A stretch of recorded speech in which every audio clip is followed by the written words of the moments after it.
అండి, నమస్తే. Welcome back to my channel అమ్మమ్మ చేతి వంటలు.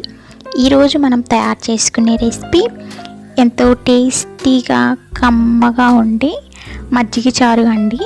ఈ విధంగా మజ్జిగ చారుని ఒక్కసారి ప్రిపేర్ చేసి చూడండి, చాలా టేస్టీగా కమ్మగా ఉంటాయి.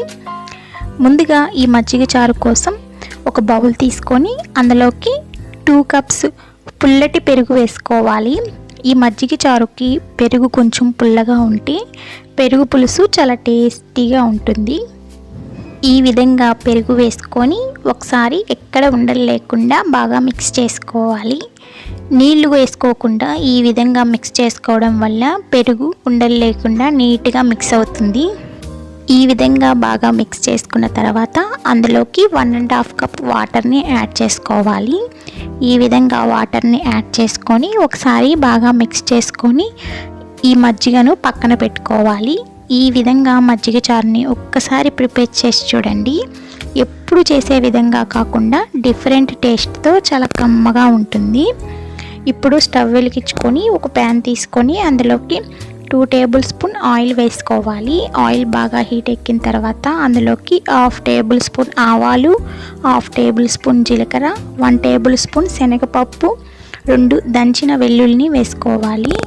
అందులోనే 1 ఇంచ్ అల్లంని సన్నగా చాప్ చేసుకున్నది వేసుకొని ఒకసారి బాగా మిక్స్ చేసుకోవాలి. ఇప్పుడు అందులోకి 2 మీడియం సైజ్ పచ్చిమిర్చిని వీలైనంత సన్నగా చాప్ చేసుకొని ఒకసారి బాగా మిక్స్ చేసుకోవాలి. ఈ విధంగా ఫ్రై చేసి మజ్జిగ చారుని ప్రిపేర్ చేయడం వల్ల మజ్జిగ చారు చాలా టేస్టీగా ఉంటుంది.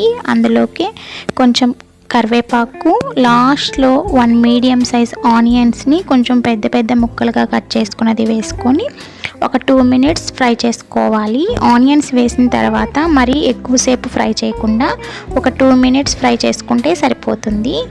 ఈ విధంగా ఆనియన్స్ కచ్చా పచ్చాగానే ఉంటే మనం తింటున్నప్పుడు మజ్జిగ చారు చాలా టేస్టీగా ఉంటాయి.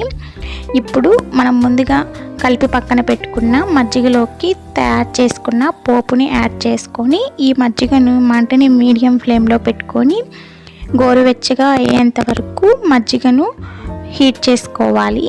ఈ విధంగా మజ్జిగ చారుని వేడి చేసుకొని తయారు చేయడం వల్ల మజ్జిగ చారు చాలా టేస్టీగా ఉంటుంది.